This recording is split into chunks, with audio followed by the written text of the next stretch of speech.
Apa jadinya kalau pabrikan CPU cooler membuat mouse?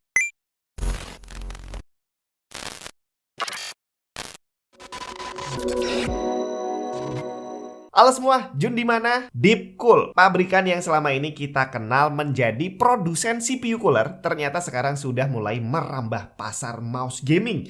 Dan ini adalah Deepcool MG510, salah satu mouse gaming wireless andalannya Deepcool. Kalau secara bentuk dilihat sih dia hampir-hampir mirip dengan mouse yang udah ada gitu ya. Kalau dari belakang dia agak mirip-mirip Logitech G Pro, tapi kalau dari depan dia mirip dengan Razer Viper tapi dengan sudut yang tidak terlalu tajam. Apakah artinya Deepcool membuat mouse ini untuk head-to-head bersaing dengan Razer Viper Ultimate dan juga Logitech G Pro? Kita lihat langsung aja.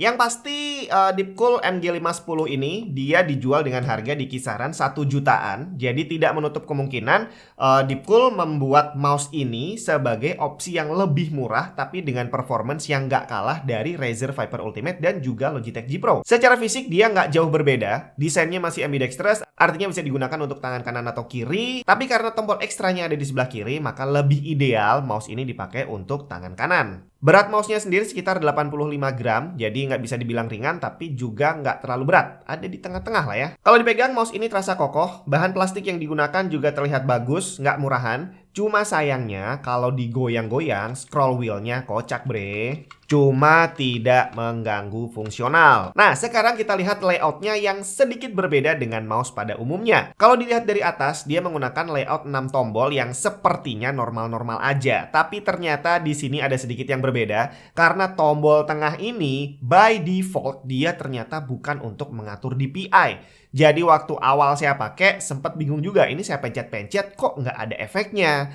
Ternyata baru tahu kalau tombol ini defaultnya adalah untuk mengganti mode RGB. Dan karena LED-nya ada di bagian bawah, maka waktu kamu pakai dan kamu pencet-pencet, kamu nggak akan sadar bahwa ternyata RGB-nya yang ganti bukan DPI-nya. Dan begitu kita balik, langsung ketahuan deh bahwa ternyata tombol-tombol pengaturannya ada di bagian bawah.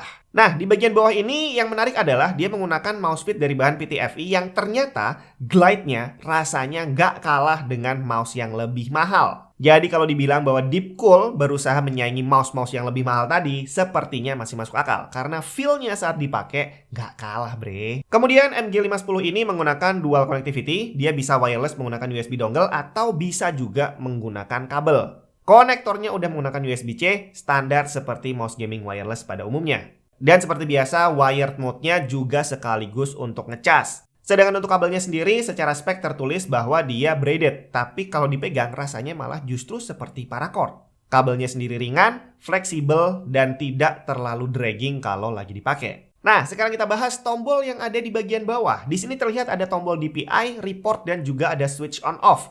DPI udah jelas fungsinya adalah untuk merubah angka DPI-nya. Yang kalau menurut saya, hal ini malah justru aneh kalau ditaruh di bagian bawah. Karena saat gaming, kita butuh ngerubah angka DPI itu adalah on the fly. Kalau pas lagi nembak-nembak bre, menyesuaikan senjatanya, kita bisa langsung rubah DPI-nya. Kalau tombolnya ada di bawah, repot banget. Mesti dibalik dulu dan dipencet. Walaupun sebenarnya fungsi tombol ini nanti bisa dirubah lewat softwarenya, tapi agak disayangkan kalau defaultnya bukan ada di bagian atas. Kemudian untuk tombol berikutnya, report, ini adalah untuk pengaturan polling rate, di mana maksimum adalah 1000 Hz dan bisa kamu atur dari 125, 250, 500, sampai 1000. Di mana untuk mouse wireless kayak gini, semakin tinggi DPI-nya akan semakin boros baterainya. Kemudian di bagian tengah ini adalah switch untuk on off, di mana pilihannya adalah off, kemudian on biasa atau on dengan LED. Silakan kamu pilih mau pakai yang mana. Tapi yang pasti mouse wireless kayak gini daya tahan baterainya dipengaruhi oleh dua hal. Yang pertama adalah polling rate tadi dan yang kedua adalah RGB-nya.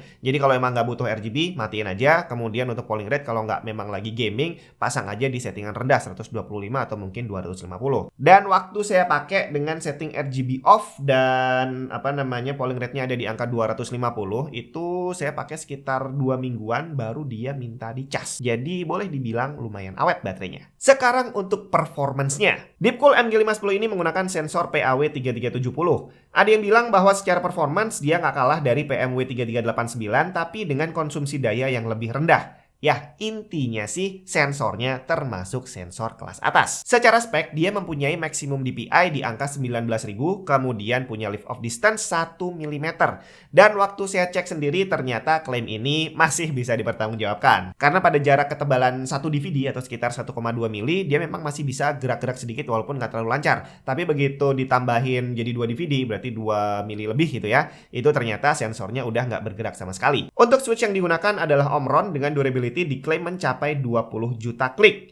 Untuk feel kliknya sendiri udah cukup enak, responsnya cepat dan sensasi ngekliknya pun terasa solid. Jadi sejauh ini saat saya menggunakan Deepcool MG510 ini tidak ada permasalahan untuk hal performance dan juga daya tahan baterai. Nah, sekarang untuk softwarenya, ini perlu dibahas karena belum banyak orang yang pernah melihat layout dari softwarenya Deepcool ini. Layout utamanya sendiri terlihat simple, ada detail tombol mouse-nya beserta fungsi default yang bisa kita ganti di sini. Terus di sini ada beberapa setting default yang ternyata nggak gamer banget. Contohnya tadi, tombol 6 bagian atas yang by default adalah tombol RGB, padahal akan lebih bagus kalau tombol ini dijadikan tombol DPI seperti mouse gaming pada umumnya. Kemudian di dalam softwarenya ada indikator baterai yang ternyata kalau dia udah low itu bukan cuma dari softwarenya tapi di mouse-nya pun indikator baterainya akan nyala merah. Termasuk kalau dicas nanti indikatornya juga nyala merah. Kemudian untuk pengaturan polling rate di sini cukup unik. Di 1000 Hz dikasih nama eSport. Kemudian 500 Hz dinamain game,